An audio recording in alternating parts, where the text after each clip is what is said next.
our moderator of today's fireside chat, Angélique Roche. So Angélique has taken a unique path that blends together her love of storytelling, strategic communications, pop culture, and production, and has produced campaigns that have reached millions of viewers. For 6 years, she hosted Marvel Entertainment's podcast, Marvel's Voices, and is a writer and consulting editor for the Marvel's Voices anthology series, now in its 5th year. In 2023, Angélique released her independent comic book, Trinity City #1, and will soon release her second book, My Superhero is Black. Currently, Angélique is working on her third book, a graphic novel with Oni Press, and continues hosting around the country while staying dedicated to working for both profit and nonprofit organizations to create, uplift, and amplify authentic stories. Angélique earned a BA in print journalism with a minor in theater, military science and history, and a Juris Doctorate and legal letters master's in international and comparative law. Please welcome Angélique.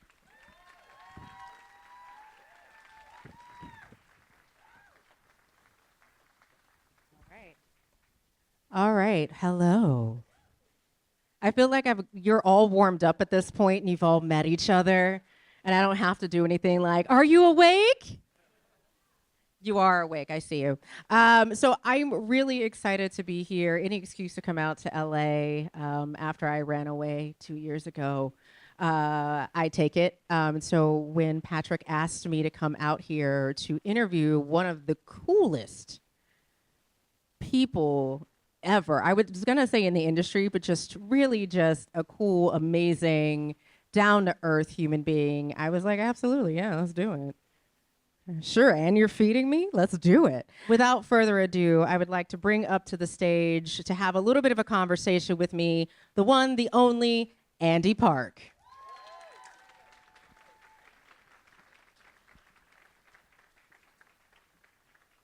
Hey.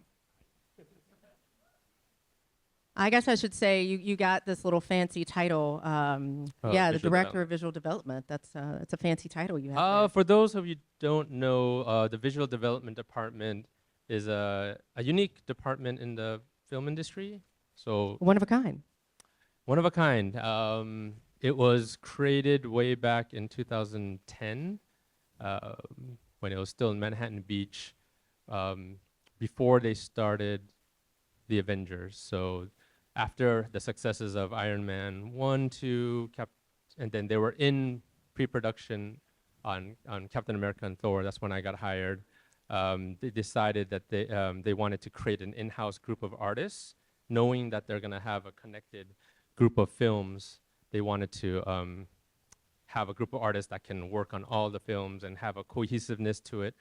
And it was started by Charlie Wen and Ryan Meinerding, who were integral for the early films, the ones that I mentioned. Yep. So yeah, I've been there since 2010, started on the first Captain America, and we've been mainly, our job is to design the characters and to do keyframe illustrations, kind of like that one where, you know, basically proof of concept of they have an idea, whether a lot of times there's not even a script yet, but they have just ideas that we're gonna just film, so they wanna bring it out and they want see the concept, to right? figure out like what it can look like. So that's kind of the creation of our department. So I want to take a step back because that is now every comic book nerd drawing in their room's dream job. And it didn't exist before 2010. But before you got there, you didn't just drop into this job. You've kind of grown up your entire life having a passion for drawing ever since, I think you've said, since I could hold a pencil. Yeah, I mean, a lot of artists have that similar story where, as far as I can remember, I've always loved to draw. I'm the third child of an older brother, older sister, and my whole family, including my parents, everyone's very loud. I'm the one introvert in the family, so I was the quiet, you know, sensitive artist drawing on the side, you know, being the youngest. So yeah, I've always drawn. And I love that because there's a difference between loving to draw and loving to be a storyteller.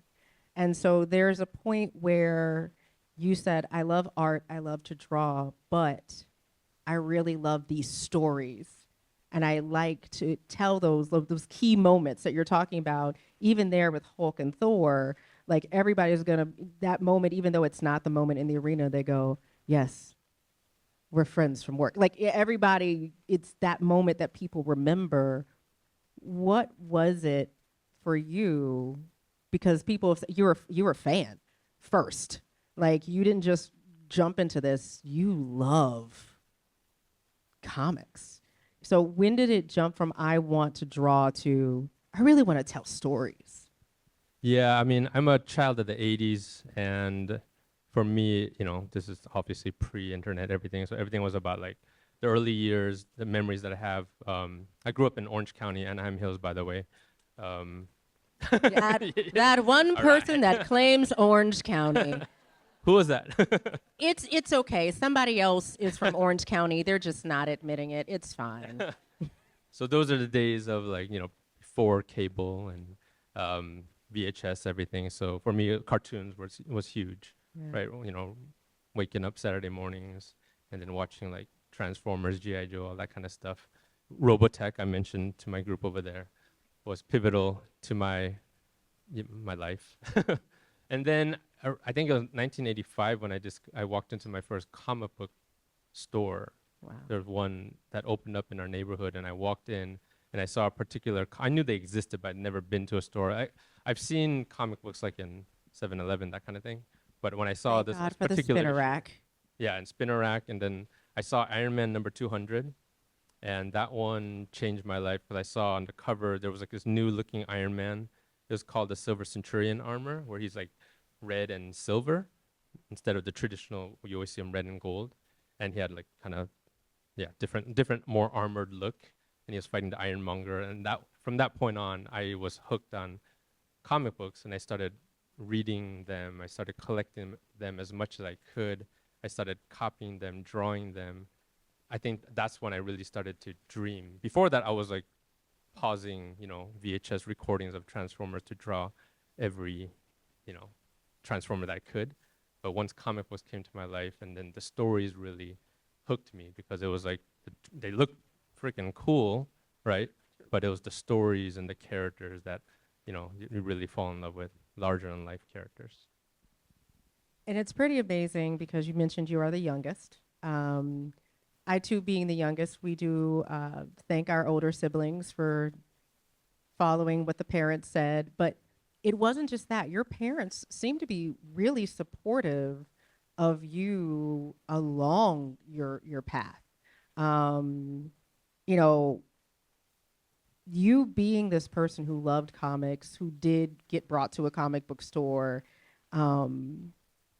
you decide to then go to UCLA and study fine arts. So did you still have these dreams of being a comic book artist? Was it like, oh, I don't know if I can do this for a living. I've never met another artist that makes money at this. You know, how does this work? Yeah, I mean, the passion for comic books really exploded in the late 80s and the early 90s, and that's when comic books were huge. And then there was particular guys, well, one particular guy that was I fully idolized. You might have heard, some of you might know him, but Jim Lee was a guy that I was like, you know, one, he was a Korean, I'm a fellow Korean as well, and I think I credit him for helping pave the way for my parents to be okay, because he would appear in the Korean newspaper as like, oh, you can make money off of doing comic books. And I remember my dad would even cut out the newspaper of him, and I put it on my wall. I couldn't read the Korean words, but, you know, I think definitely I dreamed of becoming a comic book artist.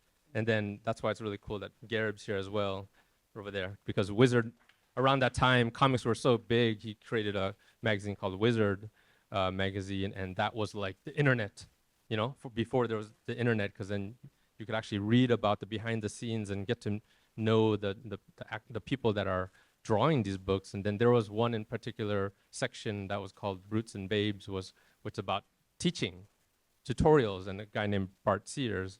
So that back then there was nowhere I can learn, because I don't have anyone in my family that's an artist or anyone around me. So I was just kind of like learning on my own, and then that was very instrumental in like me like practicing and pushing my drive So to what you were asking about, like I was a good Korean boy. I graduated high school and I went to UCLA, followed in my sister's footsteps, and with all the intentions of, you know, but to answer your question, I dreamed of doing comic books, but I never knew if I was good enough. I just knew I loved it, but I had no idea, like, am I good? I have no idea. My parents say I'm good, but thank you. You know, like, I'm fully aware of you're required to say that to me. But I never met a professional. I've never shown my work to anyone. So I didn't know if it was feasible. But you clearly, the passion kept going because, like many of us who love comics, you went to your first Comic-Con and then your second Comic-Con, and then your life kind of started changing a little bit. Yeah, that was, you guys have heard of San Diego Comic-Con. I've heard of it, but I've never gone until my like junior year. And the first time I went there, I was like just a junior in high school, and I was like, wow, like to see professional artists drawing in front of me. I remember standing in front of these two guys that were very shy as well and quiet. And I stood in front of their desk or table for about 3 to 5 hours, and just watching them draw. None of us talked to each other. I just watched this guy named Richard Bennett and Aaron Weisenfeld. They're very quiet guys too, but I was just amazed to see like actual professional art being drawn in front of me. I didn't have anything to show them. But my second Comic-Con, this is when I was at UCLA freshman year, I decided I'm going to bring my portfolio, the little that I had, which one of them was, or a couple pages was from a Brutes and Babes contest, art contest. 2 pages, storytelling. So I went there with my portfolio in hand, waited they had portfolio lines, and like you wait like 3 hours every single line. And for me, I wanted to get into, there's one called Image Comics. And I wanted Jim Lee, right? Because that was my dream. So you just go into image line, and then the first person that checked out my work was a guy named Rob Liefeld. If you guys don't know him, he's a creator of Deadpool, and one of the founders of Image Comics. So I showed him my work, and he looked at it, said some stuff, gave me some critiques, and then he offered me an internship, and I was like, I was on cloud 9. I was like, because all I wanted was a critique. I had no intention of like getting a job because I need to finish UCLA and I don't know if I'm good enough. And he's offering me an internship. So that was surreal, to say the least. Yeah, Rob, there needs to be more pouches. Liefeld was the first person to look at your portfolio, which is pretty amazing because even though it wasn't at that very moment, you stuck with it and y'all talked, and eventually you become, this intern. But the thing that I think is so amazing, you understand this idea of risk and reward, because half a year later you call your parents and go, so Mom, Dad, I'm gonna drop out of college and go draw comic books. How does that conversation go? Yeah, he offered me an internship. It took another 6 months of me going, having the second interview and showing him my work. And he was like, okay, you're almost there. You just need to actually work from, professional scripts. So he gave me some scripts. And then I remember I took a term off from UCLA to focus on doing this because I had to do these 10 pages. I've never drawn 10 pages in my life, to show him again. And it was a whole process of me being persistent and him not returning my calls, and he's always in a meeting for some reason. So I hounded him at a signing that he had at some comic book store, and I'm like, remember me? And he's like, oh, wait. And then eventually, after 6 months, he did offer me the actual internship. and I was in my sophomore year at the time, and I was like, oh my gosh, like, how do I, and I tell my parents that. So this is the benefit of being the youngest of 3.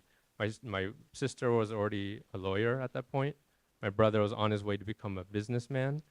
So with the third, they're like, okay, whatever.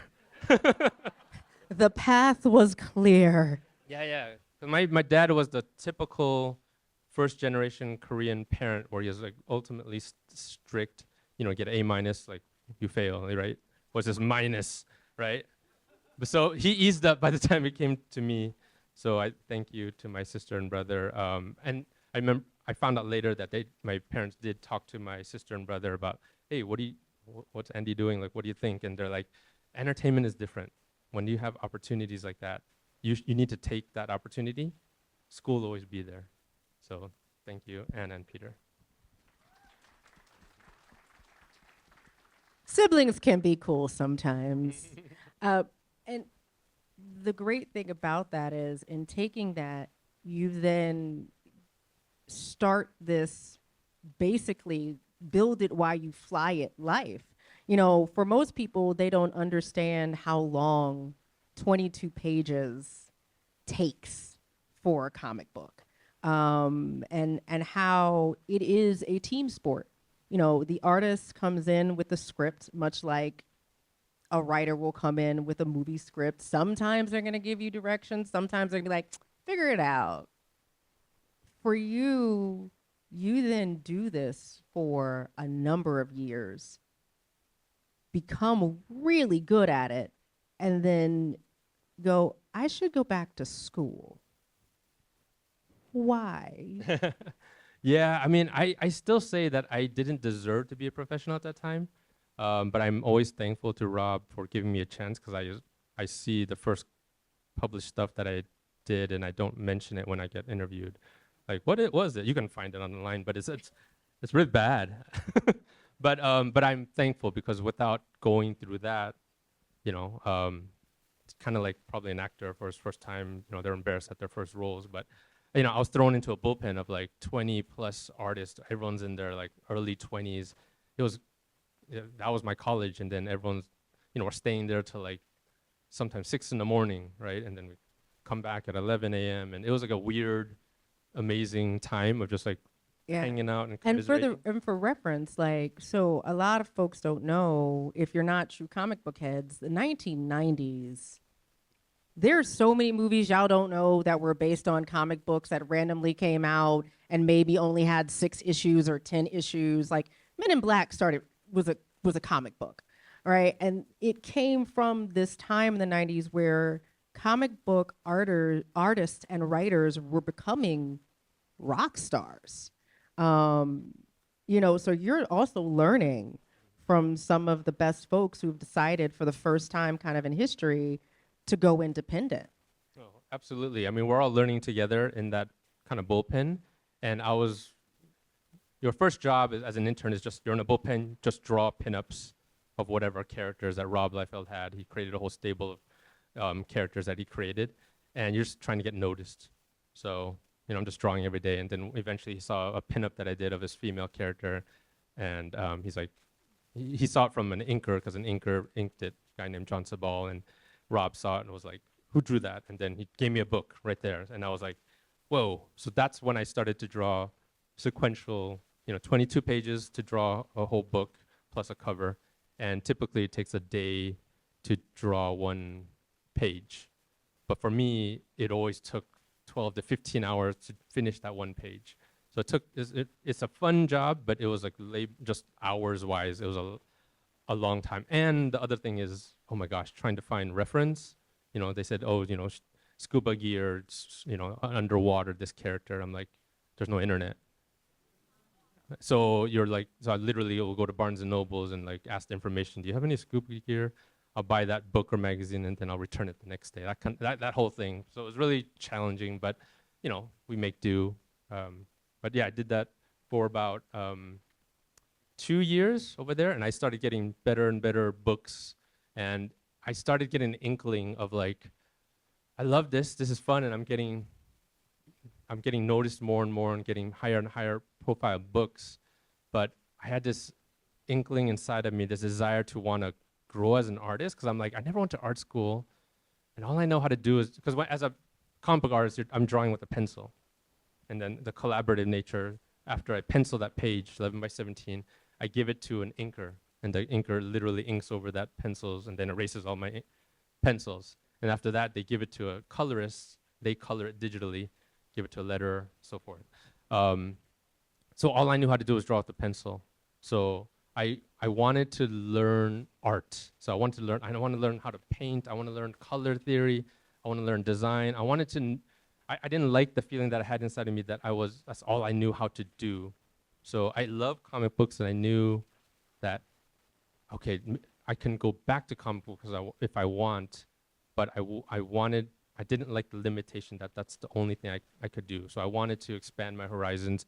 I decided to take a hiatus from my career and go to a college in Pasadena called Art Center, College of Design, as an illustration major. And I remember my coworkers, when I told them that, were like, "What? You're crazy, because you're getting higher and higher profile." And I remember the day I quit, Rob Liefeld, and I went to his office, and terrifying.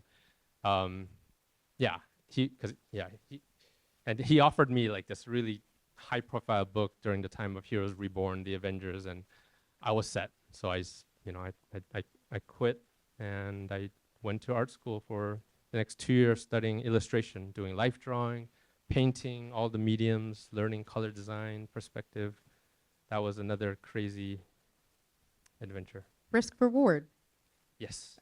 Because you were right. You did come back to comics. We were talking about Tomb Raider earlier. Thank goodness for you. But what I loved is, as a lot of multi-hyphenates are in the room, I'm sure they'll get this. This is the untold story behind all of it, is that somehow you knew concept art, this idea of concept art, is something you wanted to pursue. So you were basically working 2 jobs, preparing to go into a new field while you were still working in comics. How did that, what was the methodology? What was the thought process, and why concept art? Yeah, I mean, similar to UCLA, I had a year left to graduate from Art Center. I got a call from somebody from the comic book industry, and they offered me a new book based on the Tomb Raider video game series from Top Cow Productions, and I knew that was going to be a huge, huge book. So I'm like, dang it, I'm dropping out again. So I told my parents, and The success of a dropout. do whatever you want. But it's like a badge of honor. I went 4 years of college, but then dropped out of 2 different colleges and 0 degree. I feel like there's a title to your autobiography somewhere in there. Well, it's dangerous because I have 2 kids, and they know that. So I'm like, don't follow in my footsteps. But do as I say, not as I do. yeah, exactly. But to answer your question, after doing art school, learning art, and then doing Tomb Raider for the next 2.5 years, which was an amazing ride, best comic book experience ever. I was doing pencils again for the next 2.5 years, and I was like, oh my God, I learned all this stuff, and I'm not applying any of it. So, the internet was really flourishing at that time. So that's when I started discovering websites of different artists, of this thing called concept art. I'm like, what's concept art? And it is like people working in video games, mainly video games, because you never got to see film artists because all the NDAs and stuff. Video game artists showing their portfolio of work that they did for video games. And they were fully painted, like character designs and cool like story moments. And I was like, oh my gosh, that is combining everything that I like doing characters, story, and painting, right? But I didn't know how to paint digitally, so that's something that I had to just kind of, while I'm drawing Tomb Raider, I gotta kind of learn on my own. You taught yourself Photoshop. Yeah. So, I mean, basically applying what I knew in traditional paint and just, there's a learning curve in using that Wacom tablet where you're drawing down here and it's moving the cursor up here, but, You make it sound so easy. It wasn't easy. I just want to make sure they know that it was. Yeah, so I started to build. I wanted to make a change again, where I wanted to become a concept artist, but I'm like, oh man, that's a whole different world. I spent the last 10 years building up my comic book career, and my resume and my contacts, and I'm like, I know no one in the concept art world, but that's what I want to do. So I just started building a portfolio, as much as I could on the side, and then. Eventually, as I was building a portfolio, one of my art center friends was teaching a class on character design. So I took that class, and then I found out it was also co-taught by a guy over there named Anthony, who eventually became one of my coworkers. I took that class, and then there I met a guy named Charlie Wen, who was working on the God of War series for Sony, and they were like, "We're hiring, we're looking," and I was like, "Oh yeah." So yeah, that's how I got my interview through that. And so, for those who are not gamers, God of War has turned into this phenom of a franchise, and now you're in it, and you're in this video game space doing concept art. You've worked on things like Dungeons and Dragons. You've worked on things like God of War. These are big, larger than life concept pieces. What did you find was the difference between doing, and mainly for those who understand comics, covers, because it's somewhat similar in that it's just one piece mainly for concept art when you start. But how does that work? Where do you start when you're looking at building out a character or building out a key scene in video games? Yeah, I think it was the biggest shock of my career because when I finally got hired at Sony, spent 10 years doing comic books, and the first assignment I got was to help or to design one of the boss characters, it's called the Sisters of Fate, and I'm doing paintings of this character, Greek mythology, for those of you who don't know, and every day I'm there for like 10, 12 hours a day. And it's not just me. I have there's 6 other people who are also doing designs. And eventually it came down to like me and this one guy who they like both of our designs. So we're meeting the director every day. He's giving notes. We're both taking notes. We're adjusting our stuff, our work on this one character designs, like there's one painting of this female boss character. And I spent a month doing this. And at the end of the month, he couldn't decide what he liked. So he printed out both my final painting and my coworker's final painting, put it on the wall, and made everyone decide which one do you like. And then it was like American Idol, right? It was like one vote here, one vote here, and eventually it came down to the last person, and they picked my coworkers, right? And I remember coming out of that meeting being shell shocked of like, what have I done? Like, I can't believe I've entered. This is what concept art is, it's like the equivalent of like. Because in comic books, I get hired for Tomb Raider. I'm the only one drawing it. But it's like the equivalent of like 2 people they hired to draw Tomb Raider. You spend a month drawing the whole issue. And at the end of the month, they decide which one's going to get published. So, I spent a whole month of working hard. And I was doing after hours and have nothing to show for it. So it was like a weird reality check of what concept art is. Because essentially, you're competing with your coworkers. And you clearly are getting some thick skin on that level of critique, which I'm sure writers in the room understand. When you start workshopping a script and so on and so forth, you gotta either get thick skin or find something else to do. This then turns into you doing a myriad of like marketing and promos and really getting a chance to see a lot of the different aspects that go into promotion, but also development of the games. How do you feel, what do you feel were some of the greatest challenges besides obviously thick skin? Yeah, I mean, just the idea of telling a story through a character design was kind of the main thing, because I'm so used to telling stories, essentially like storyboarding, through sequential storytelling. But I'm trying to design characters for the purpose of a video game. So you're keeping all those things in mind. So God of War is a very combat-driven game. So you're thinking about function and just the deep research and thought that goes to every character. I have obviously I grew a newfound appreciation of character designs, right?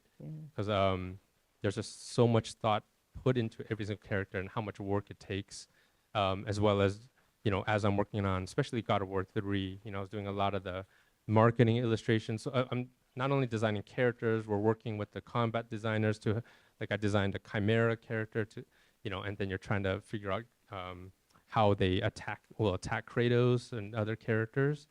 and then I was working on marketing materials as well to help promote the game. And I think that one felt more comfortable because it's more along the lines of my comic book work, where I'm essentially doing a cover.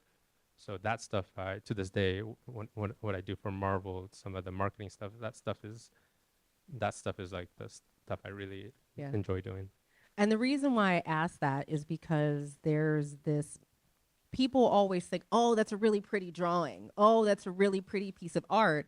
But when you're dealing with the concept art, and I want to kind of fast forward to 2010, you know, Marvel Studios, Captain America, the first Avenger, right? Like, it becomes kind of a watershed moment, right? Because Marvel Studios had specifically not started off with Steve Rogers. They had started off with Iron Man, and they were bringing in Steve, and they were jumping back. But when you look at these characters, you are looking at their powers. You're looking at their abilities. You're looking at how they interact. Can they fight in the different stuff you're designing for them? You take another moment, you take another risk, because Marvel Studios was doing something that no one had ever done before. It's like, we are going to put 7 of you, and these 7 are going to work on all of the movies. Go. And you're like, I don't know if this is going to work. Yeah, totally. I mean, it was all an experiment, right? Just like in the movie, they said the Avengers is an experiment. So 2008, you guys watched Iron Man during that time. That was a life-changing moment for me because, again, I mentioned the comic book. Iron Man's what got me into comic books. To see Iron Man come alive, because at that time it seems like no-brainer now, but even back then, you're like, can Iron Man work as a character? Will we actually believe that a guy can be in a mech suit? Like, again, it sounds so weird to say this out loud, but that's how we felt back then. And then the idea, like at the end of the movie when Sam Jackson came out, like I was probably the only one in the theater who was like, oh my gosh, I know exactly what they're doing here. It's Like they're it's actually, happening. and knowing that Captain America's gonna be coming out, Thor, leading to the Avengers, I was like, holy cow, like that is my dream job. But, you know, I didn't know if I can make that happen. But it did. So I wanna kind of take a step back. So we've talked a little bit about concept art, but now you've jumped again into what is known as visual development. Sometimes getting started before the script is finished. So it's a completely different situation where you're like, I have to know these characters.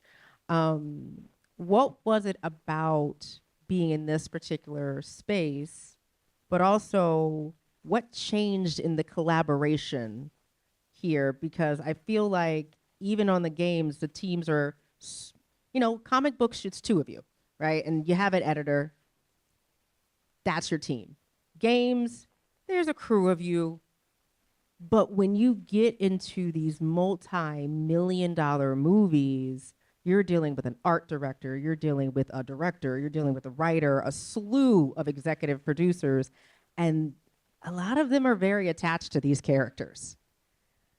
What does that look like when you start on a design like Hela, or you start on a design, or even on a design like Hawkeye, who is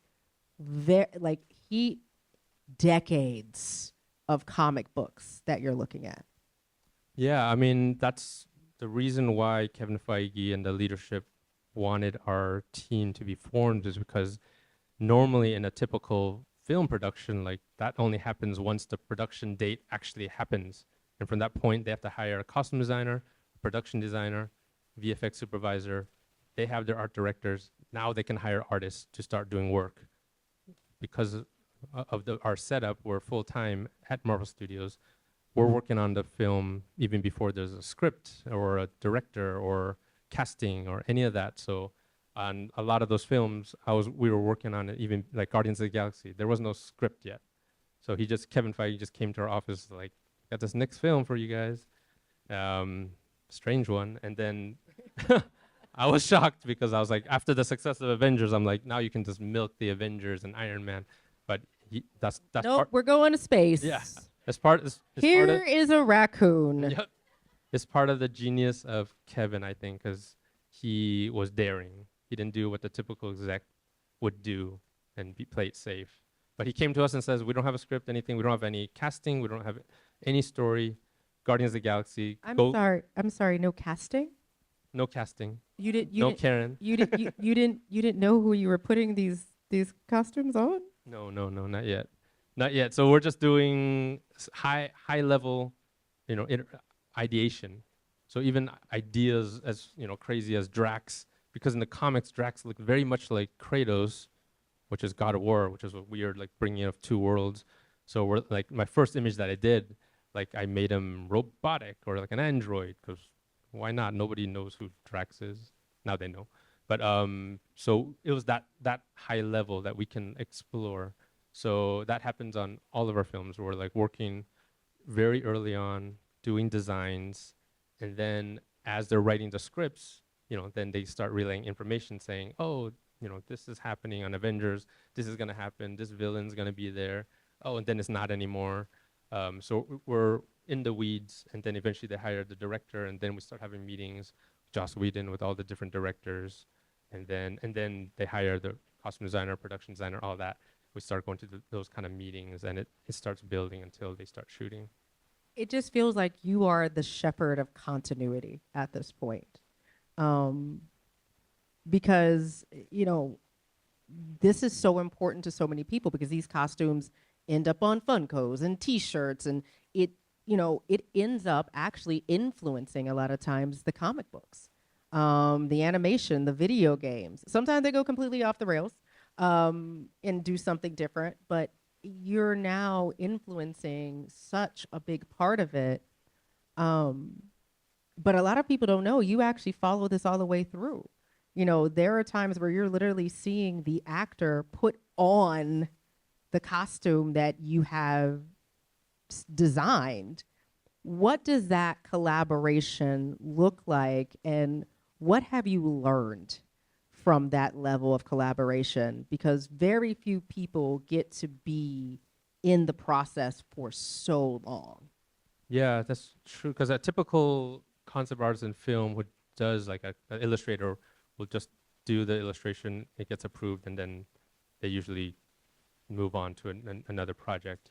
But again, that's part of the reason why Kevin created our department, because we get to see it through. So not only are we doing designs of the characters, once it's approved, then the collaboration with a costume designer and their department of artisans, begins. So it continues where, now we have this illustration of a character. How do we get it onto Elizabeth Olsen, or Jeremy Renner, or whoever, right? Kate Blanchett, because it's not as easy as just, putting that on. I think that's one of the... Or a CGI Bruce Banner. Yeah, in some ways, the CGI is almost easier because then it's kind of like in video games, you can control what they look like. But when it comes to like a real actor with real proportions, like, I don't know if you guys realize, like, not every actor looks like a comic book character. It's 8 heads tall. With a lot of actors have bigger heads. I'm not going to ask who. It's so tempting. But a lot of it is not only visually, how do we make it look good? Like they always have to look ideal and heroic and whatever, as well as it has to function. So you can get it to look good and statuesque, but the moment, so what they all complain about is they can't raise their arms. Or breathe. You can't breathe, so then they have to start loosening things up or making compromises or changes. So a lot of that, I'm part of that process, as well as like, fabrics and colors and textures and all that kind of stuff. And then a lot of times it might go into VFX, like certain characters you mentioned, like Hela, where we knew that was going to become a highly CG character on Kate Blanchett. So I was doing continued concept art on her character, what her face mask was going to look like, what her antlers were going to look like in post, as the VFX companies were sending in their tests of what it's going to look like.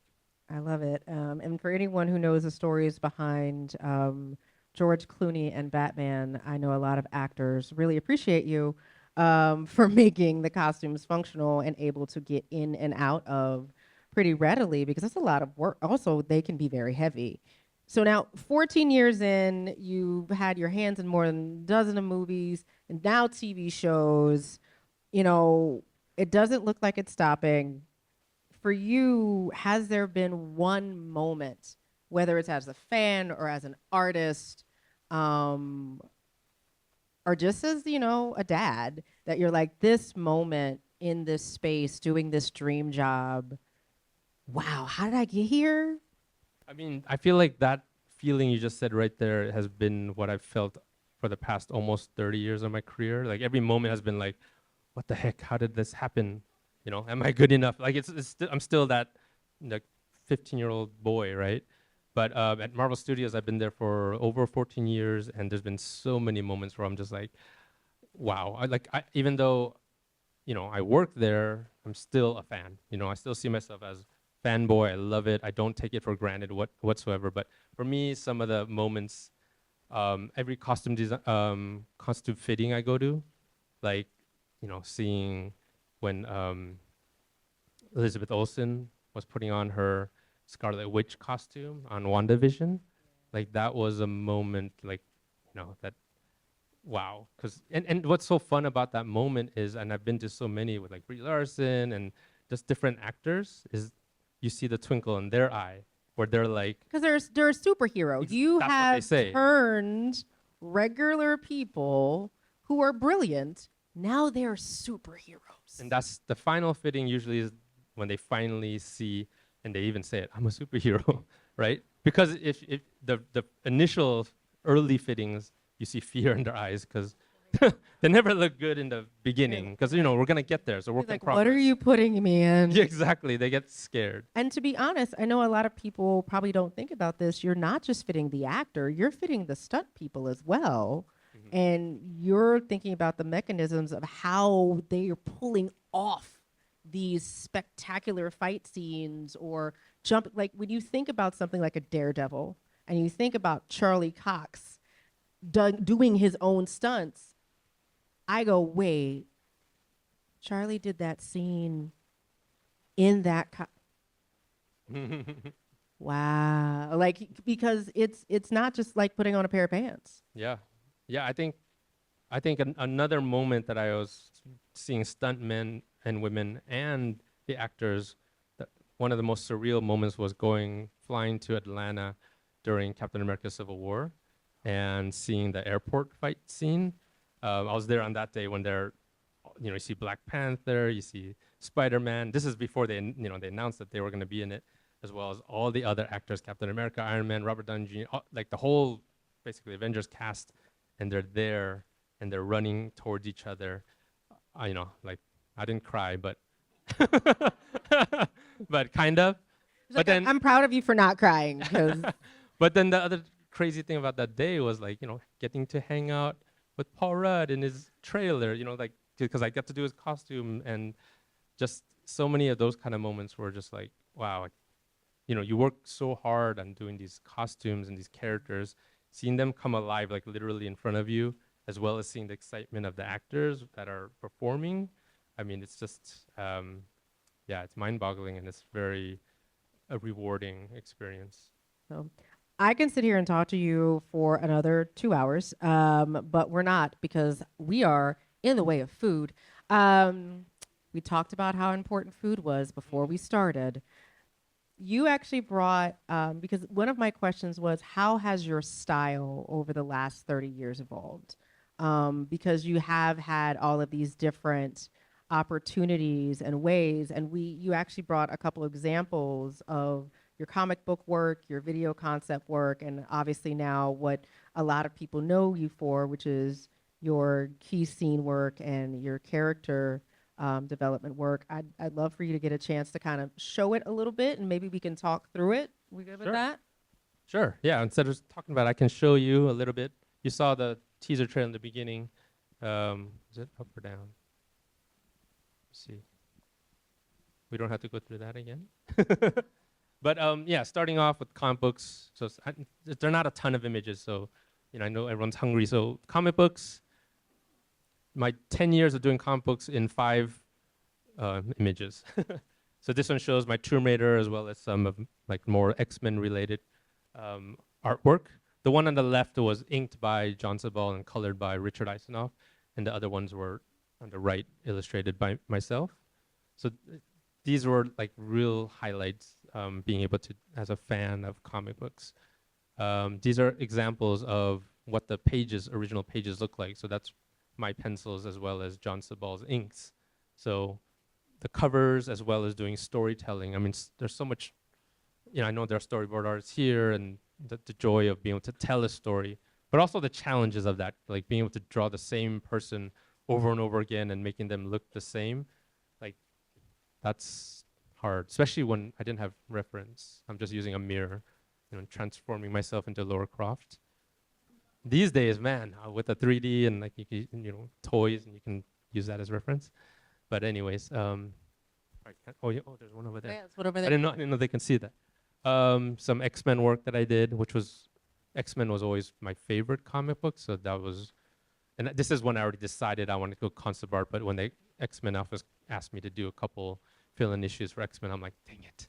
So yes, I did it, fulfilled that dream. I feel like you have a chart in your home of, and check. Bucket list. But yeah, so this is, kind of the style of comic book art I did. Again, this is really old. This is like 20 years old? Yeah, 20 years ago.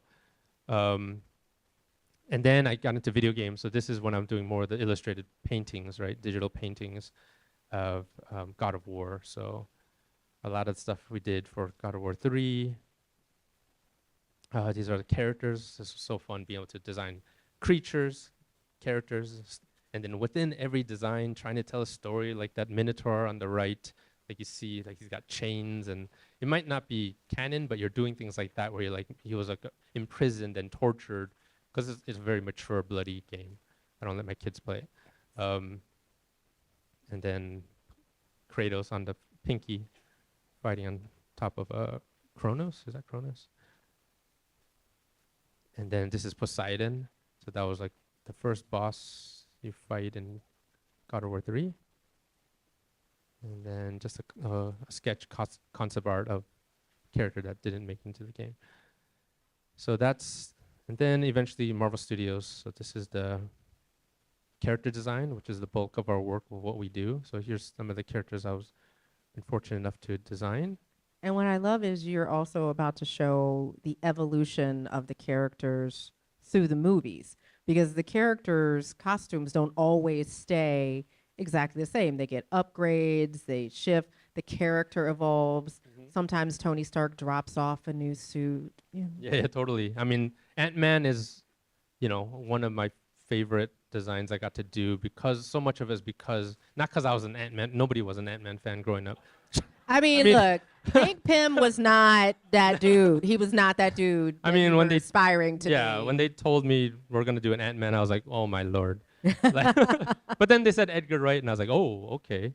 But it became one of my most proud designs, because that first one on the left, the challenge. If you guys know his design in the comic, he's also goofy looking. I mean, he's called Ant-Man. His powers are goofy, and he looks goofy.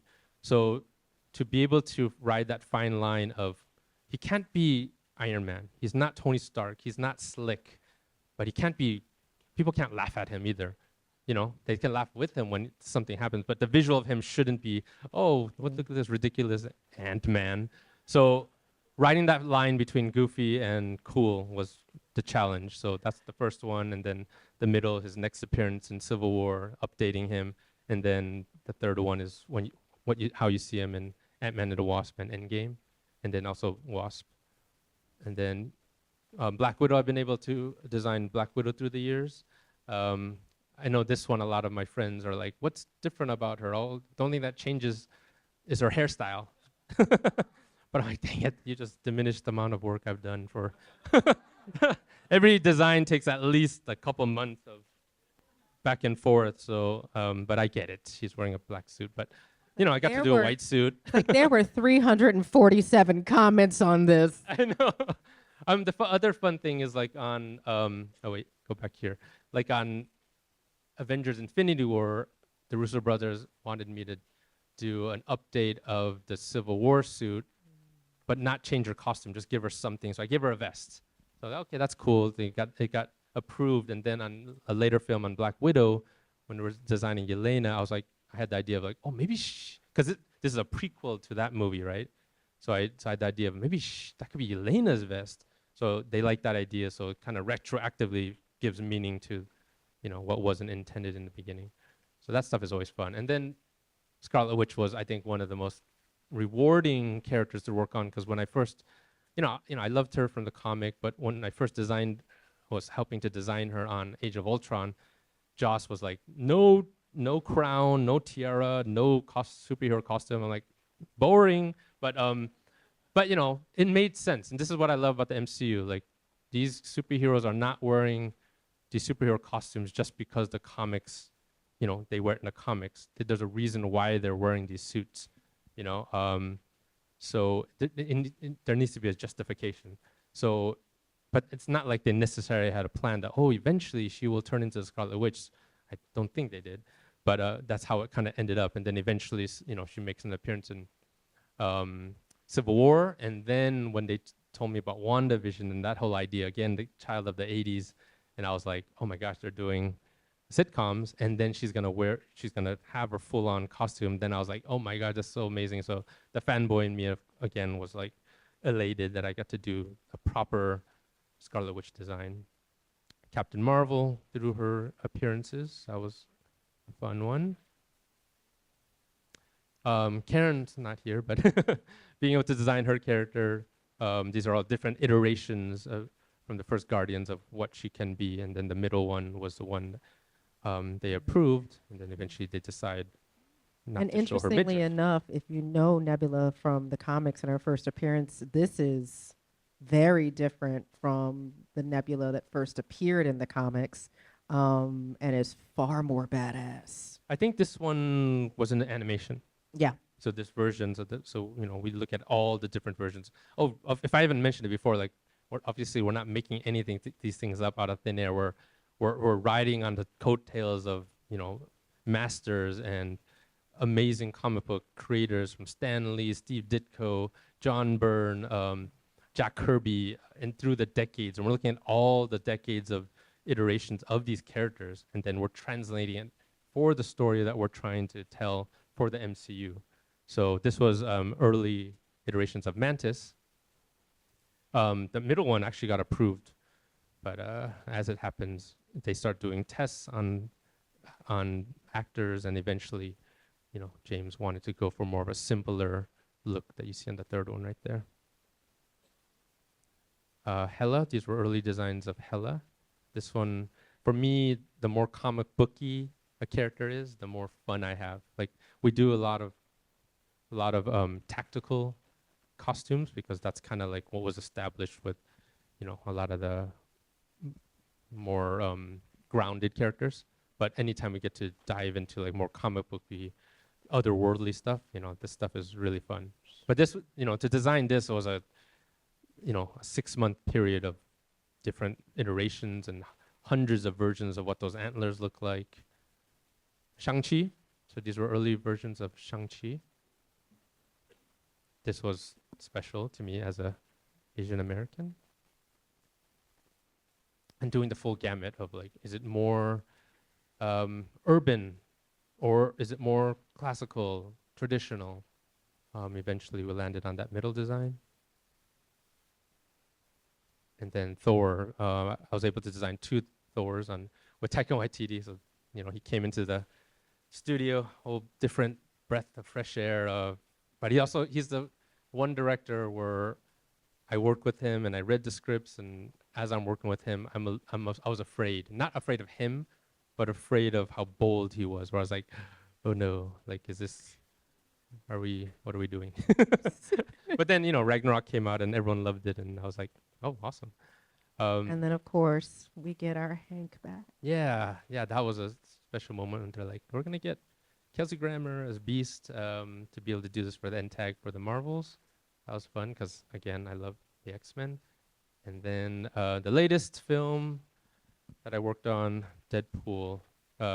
Which is kind of special, right? Because it was co-created by Rob Liefeld, who is kind of, that moment for you into comics, but also Wolverine being in there, and you've drawn Wolverine before, and so it feels like a full circle moment for you. Yeah, absolutely. It's a full circle from the beginning of me loving X-Men. I don't think I drew anyone more than Wolverine in all my life, and then Rob Liefeld being my first boss, and then on this film, I got to design Deadpool. I did versions of Wolverine when you're in the iteration phase, and it got really close. But my boss Ryan Meinerding, amazing Ryan Meinerding, got the final design. That's concept art, right? So, and then I'll go through these keyframes. I'll just go through these real fast.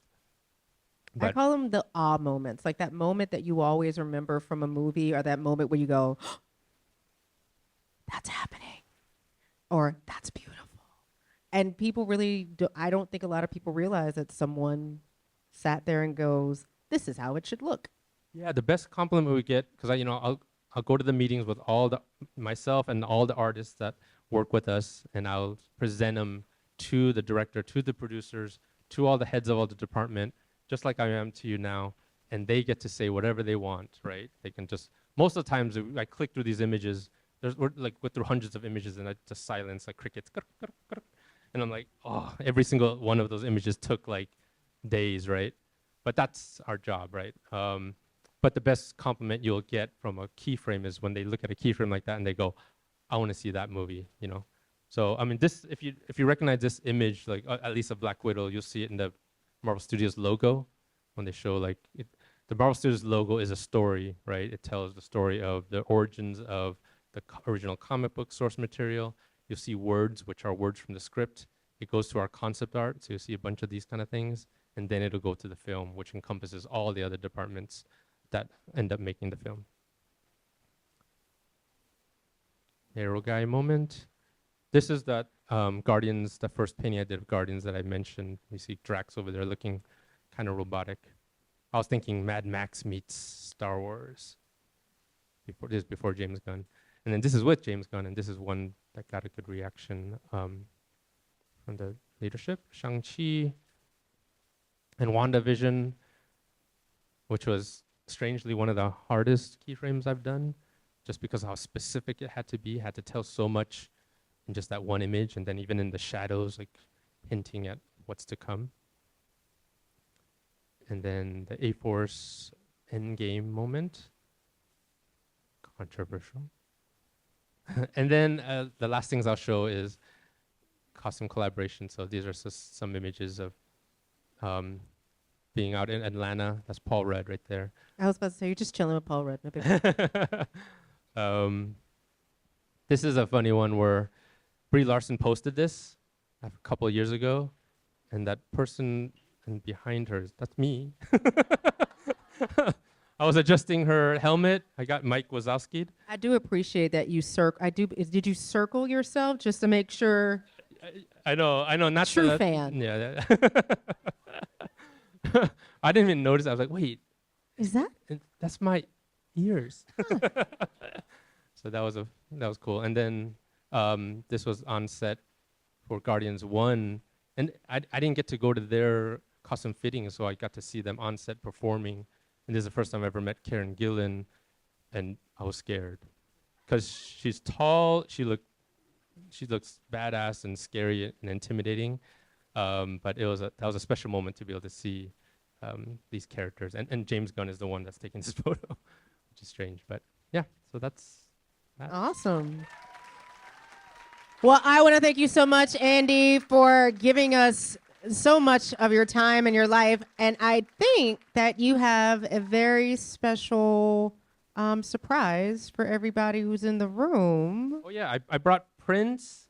So right here.